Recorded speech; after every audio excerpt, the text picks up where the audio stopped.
President Trump declares the opioid crisis a national health emergency. What it means for Ohio.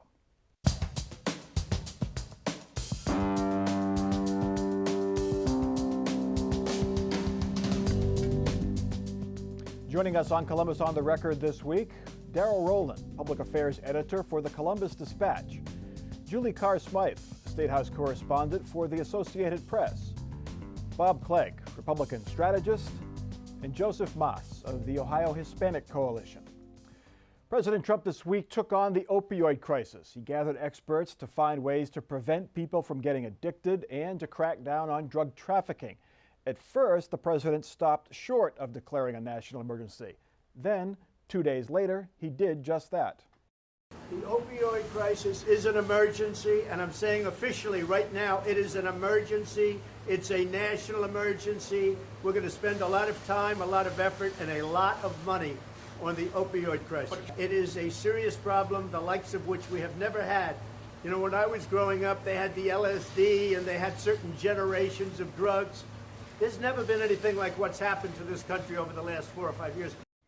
Lawmakers from both parties praised the president's declaration. The news comes as labs, universities, and entrepreneurs here in Ohio have applied for $12 million in grants to develop high-tech ways to fight opioids. Julie Carr-Smythe, first to this national emergency declaration. What might that mean for Ohio when it becomes official? Well, as the president said, you know, the hope is that such a declaration can bring new resources and money and focus. I doubt we could focus much harder than we're trying to do in Ohio, but it could bring some money to that effort. I know that already we devoted some money in our state budget, for example, to the addiction end of it, the treatment end, the law enforcement end. But we really still haven't gotten a good grip on what is causing this, you know, the root causes and how to fix it. Darrell, now John Kasich has yet to declare an emergency in the state of Ohio, but yet the national government is ready to do that for the entire country. Yes, and in fact, just a couple of hours ago, we checked again with the governor's office. Does it make a difference? President Trump's declaring for the nation. What about you for Ohio? They are still not moving on that. They're saying the $1 billion a year that they provide is sufficient, and most of that, of course, is Medicaid expansion money. They'll take any help they can get from the feds, though. Now, Bob, some in the Trump administration disagreed with this declaration of emergency. Tom Price, the Health and Human Services Secretary, said that should be reserved for, you know, outbreaks like the Zika virus or, God forbid, a smallpox or something like that. Do you agree? Where do you think this? No, I think if you would look at this as any other addiction problem, maybe you could say, yeah, that it doesn't merit a national emergency. But when you look at the sheer numbers, I mean, we're talking about numbers that we've never seen before, not in just the usage, but in the number of deaths. I mean, we've had, you know, a lot of people hooked on drugs for a lot of years, but I don't think we've ever seen quite the number of people that have died from overdoses that you are in the last 5 to 10 years with this opioid crisis. Well, and there was a commission, you know, that was named that came up with recommendations, and that was what that particular press conference was about 3 or 4 days ago, where the president said, no, I don't think we need to, or Tom Price said that. And I think actually what happened was that we had the recommendation from the commission. Which recommended the emergency. Which recommended that it be declared a national emergency. Then Tom Price makes the statement, and I think he made the statement because Trump told him to make the statement that it wasn't necessary, and then thought about it for a couple of more days, or maybe Christie got to him, who was the chairman of the commission, and then he changed his mind, and now it is. And I'm glad that it is. I think New Jersey Governor Chris Christie chaired that commission. Right. Julie. That's correct. It's interesting that the president should bring up LSD, you know, back in his day, because of the fact that, you know, there is a bit of a tie here to, you know, recreational side drugs. And what we've seen in this crisis is we have this heroin use and this painkiller use sort of intermingling in a way that's made it so hard to wrap minds around, because there are regular sort of street drug issues related to it, and then there are also these incredible medical issues. And people who are getting addicted to these drugs and to heroin that normally would not be associated with drug use. These are folks who had an injury and got addicted to pain pills and then gradually went over to heroin, and it's, you know, it's not the same junkie Right. class that we had in the past. No, but I want to make sure that I mention that there seems to be a correlation between the use of opioids and issues of economics. I think that you find that the people who gravitate towards this use, I'm not talking about the suppliers, but the users do have issues relative to the economy and how the economy has treated them. And I think another factor in this that makes it very difficult to deal with is the fact that the painkillers are legal. I mean, normally we're talking about drugs that are illegal, and it's just, okay, they're illegal, you keep them out, and you stop them from coming into our country or whatever. But with this, we're actually talking about a legal drug that is being overused and abused. And I think that adds another element to this that just makes it that much more difficult to try to keep under control. To that point, Julie, now these grants that are out there, the applications are out there, some really novel things. Automatic or controlled dispensing devices for pills. Right. What other things are they talking about? For example, a polymer mesh that you would wrap around a wound after surgery. There were some of these creative ideas using electric pulse therapy, massage, even virtual reality, ways of dealing with pain that are completely different than using an opioid. And so it's going to be interesting to watch the Third Frontier Commission. Are they going to try to balance that and select sort of half and half, or are they going to move away from the pharmaceutical type answers or the opioid type answers to pain? This was not in the job description, Darrell, of the Third Frontier when Governor Taft formed it, I'm guessing. Right. And this is a way, this whole thing emanated from the governor's State of the State address earlier this year. And in a way, it's a response to critics who say, you know, we need more money in this. And again, even today, they're not really given much more money, but they are doing an alternative like this. Whether it's going to work or not, you know, we're not going to know probably for years down the road after Governor Casey has already left office. Yeah. Okay, our next topic. A new poll says that 60% of Ohio voters are virtually clueless when it comes to Issue 2. So let's try to change that. Issue 2 is the ballot issue that aims to lower prescription drug prices. It would require drug companies to give state programs the same drug discount it gives the VA. That's now 20 to 24%. Supporters say it will save the state hundreds of millions of dollars. Opponents say it won't and could actually lead to higher costs, like higher insurance premiums for the rest of us. Bob Clegg, we've seen these ads all summer long, but 60% are still unsure how they're going to vote. Does that surprise you? No, it doesn't, because anytime you do a ballot issue, and I've been involved in a few ballot issues, it's all about education.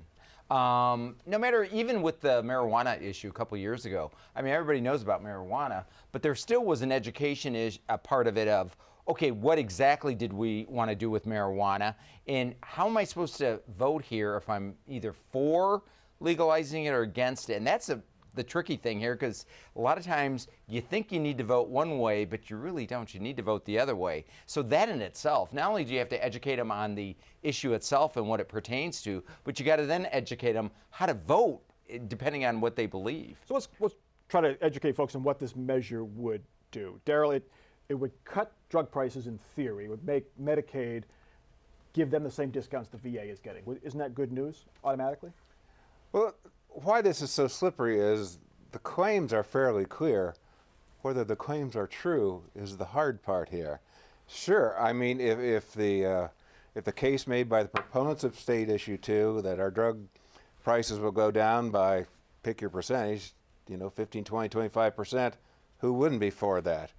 The opponents are saying, sounds too good to be true, and usually things are. It could actually make things worse. So that's, you know, those of us who are even close to the issue, it's, you know, adding all these competing claims and counterclaims. It's a very complicated and complex issue. You refer to the number of TV ads and education that, you know, Bob's folks want to do. I don't know how much education really goes on there, or it's more of an influence campaign to educate them to one little narrow, possibly true point of view. The And there is TV. I'm sorry, go ahead, Julie. There is a parallel to the sort of Obamacare debate because of the fact that you're talking about future consequences that you really don't know until you know. Yeah. So, to quote a Hamilton line, as I always do, but you know, you just are making a decision that probably if you force down prices at one end, that possibly it'll lead to a lower outcome down the road. And this is one slice of the healthcare system, Right. one small slice. Yeah, the educational piece, the ads are absolutely worthless. I do think that the print media has done a decent job in trying to explain, and as Daryl was saying, basically it's yes, about 24% of the plans will be benefited by this. But the industry is saying if you force us to then sell under the market price for these drugs, then we're going to apply that to the remaining 70 whatever percent. That would be those of us that have private plans, or even Medicare. So such as using myself. that logic, that the industry wouldn't lose money, it's just the consumers would be left holding the bag if one portion doesn't pay what they should be paying. Why are they spending $77 million, the drug companies, to fight this if they're going to come out even? And I think that's going to convince, and I think you have just convinced a number of our viewers to vote yes. I'm not convinced. I'm just doing the math. You spend $77 million on a campaign. You're afraid of something. That's right. Is there legitimate fear among drug companies that they could lose money here? I'm guessing. Well, I'm looking at the same numbers you are, and of course there is, and the huge dollars that pharma has already allocated toward this. They start collecting money in 2016, which is a subject of an elections complaint that was not reported and therefore illegal. There's obviously huge stakes involved here, so I don't know if it is quite a zero-sum game, because I think you're right. Why, if I'm just going to take it out of this pocket instead of this pocket, why would I shell out 50, 75, 100 million to beat it? Well, I think what the pharmaceutical companies are concerned about is having the government tell them how they need to price. And I think it's more of they're opening a door they don't want opened. Because they're now, if this passes, then what next are they going to tell us we have to do? But there's a lot of questions about who's funding the yes side. There's a lot of money going into that side, and they're from California, and who exactly are they, and what are they up to? Right, because there's an entity, a California-based entity that does most of its business in the kind of pharmaceutical or prescriptions that would be affected by this. So they're something like the largest in the country. They stand in to gain terms, as well. Right, they stand to gain as well. It always comes down to the money, always. Never mind that it's 3.5 years away. Never mind that President Trump is only 6 months into his term. Never mind that he's not officially a candidate. Never mind that he does not have official competitors. John Kasich leads the polls in New Hampshire, at least one poll. It's true. The New Hampshire poll finds that 52% of likely GOP primary voters like John Kasich, while only 40% would choose Donald Trump. The poll comes as the New York Times reports Kasich, Vice President Mike Pence, and other top Republicans are laying the groundwork for a possible 2020 run, a report that Pence called deeply, deeply offensive. Daryl Rowland, that's it. Are you going back to New Hampshire? Well, I don't think we need to now. I don't think we need to. I'm not sure we even need to hold an election. Let's just cut straight to the inaugural, right? What do you make of that, Paul? I mean, they're getting exactly what they wanted, us to talk about it. Yeah. Now, this is by the American Research Group, a generally respected survey group. Yeah. And when I was in New Hampshire covering the governor's campaign, they actually earned some of my respect they sort of tracked the Kasich surge. He didn't win, of course, but he finished a fairly strong second out of the pack to Mr. Trump at the time. Yeah. They showed that before any other poll that I saw. Now, a little later down the road, John Kasich was campaigning in Michigan. They showed John Kasich winning Michigan. John Kasich ended up finishing third in Michigan. So who knows? They kind of have a mixed track record. They've done this before, by the way. Back in, I think, 78-ish was their first time. They polled Teddy Kennedy and Jerry Brown against Jimmy Carter. That was 2 years into his term. At least halfway. I think they probably set a new record. And by the way, Teddy Kennedy won that. Well, next door neighbor, it helps. Bob, 40% for Donald Trump, that's about where he is. Yeah, and you know what? I bet you if they would have taken this poll 2 years ago, you would have had the same results. Yeah. But you know what the problem here is? If John Kasich's going to primary the president, that means there's going to be probably 3, 4, 5 others. And what this poll doesn't show is in a multi-candidate field what's the end result? And the end result then is the president's got 40%, and then second place is down around 20 or 15. Yeah, where Kasich was. Right, and that's a great point because that's exactly what we saw last year, was that the Trump percentage remained the same like that, and it was all divided among all the others. That's right. Trump is not a great brand, but it's big enough. Good enough.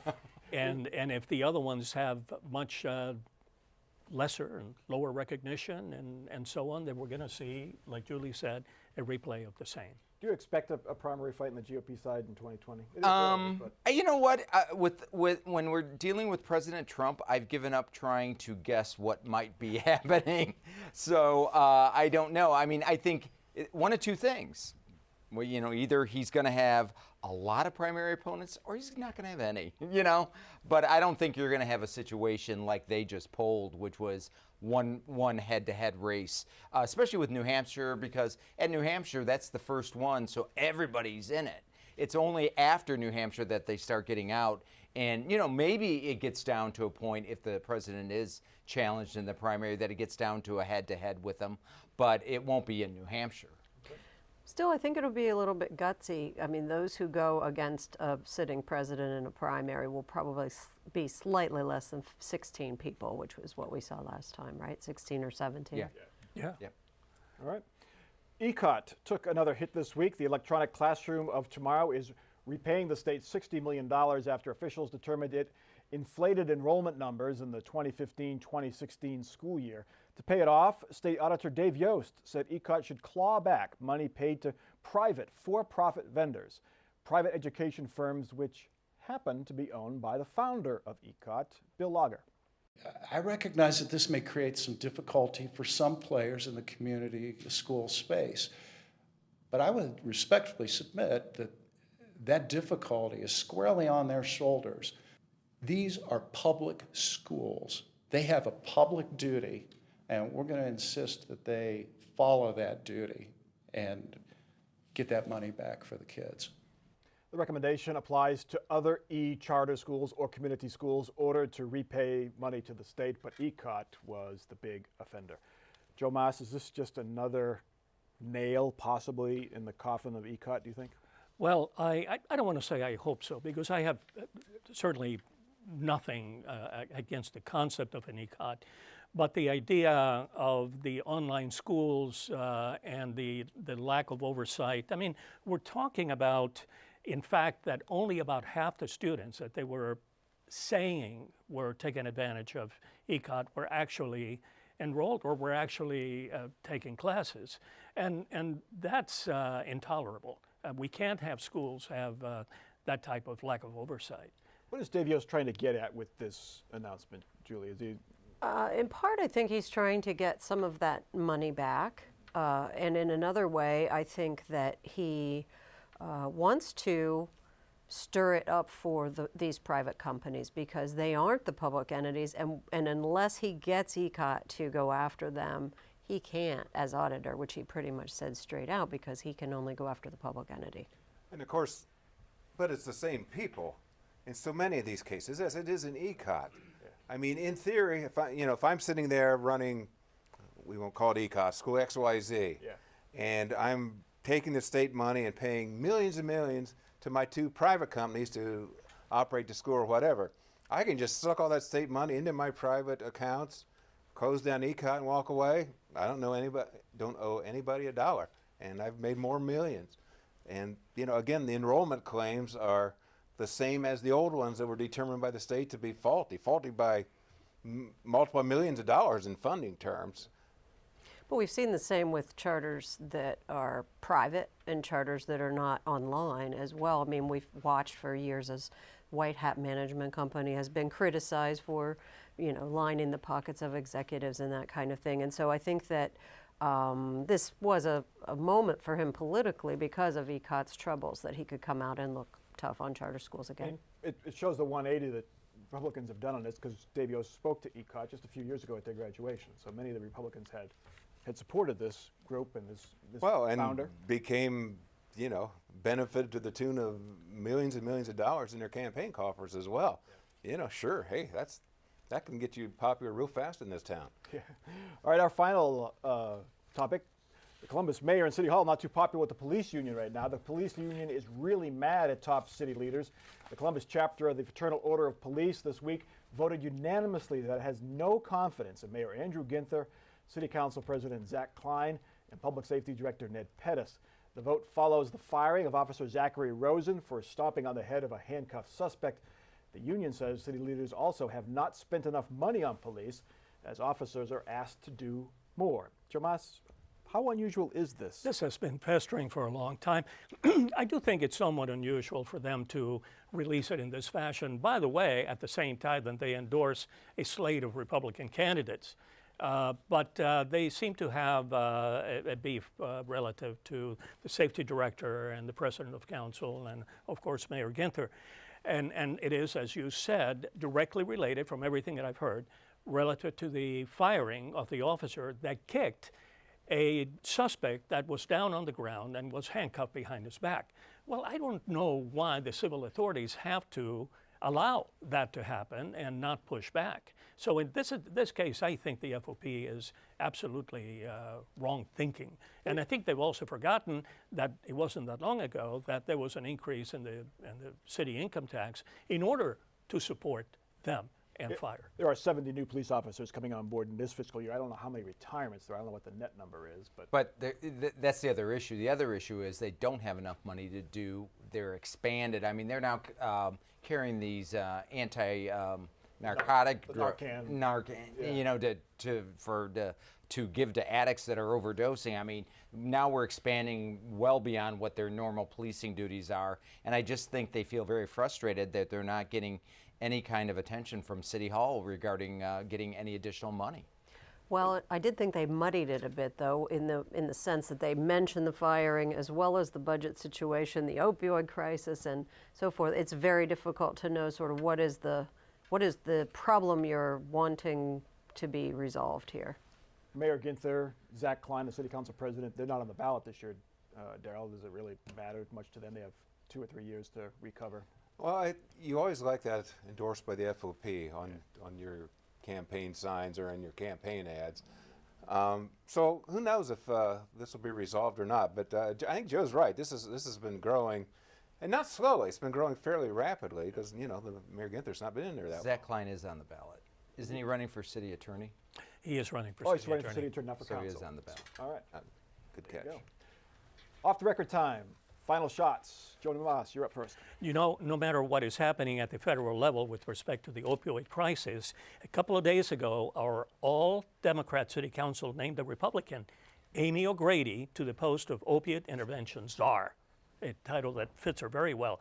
Amy is a former Court of Appeals judge who has been working on this topic out of the AG's office and is one of the most decent, wonderful, and smartest people I know. All right. Good luck to her. We have one open race here in Ohio for a congressional seat, and that is Jim Renaces. And we have a new person that may be jumping in very soon, and that's former OSU football player Anthony Gonzalez. And I think he will shake that race up a lot. Julie. An interesting thing to watch is a memorandum of understanding signed this week between the state and AEP to purchase a large portion of land in eastern Ohio. It's being praised on all fronts as maybe bringing some more outdoor recreation space to the state. And Darrell.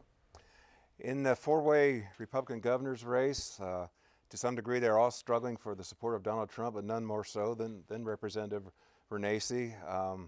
As you'll read in a newspaper near you soon, that Mr. Renaces tried to get on the Trump program over at Youngstown and was rebuffed by the president's people. So that may or may not augur well for his attempt. Interesting. All right. We're going to end the show a little early to ask for your support so that we can buy Bob Clegg a yellow tie to match Darrell, me, and Joe. That's close on the record for this week. Check us out online, Twitter, Facebook, and our website, WOSU.org. For our crew and for our panel, I'm Mike Thompson. Have a good week.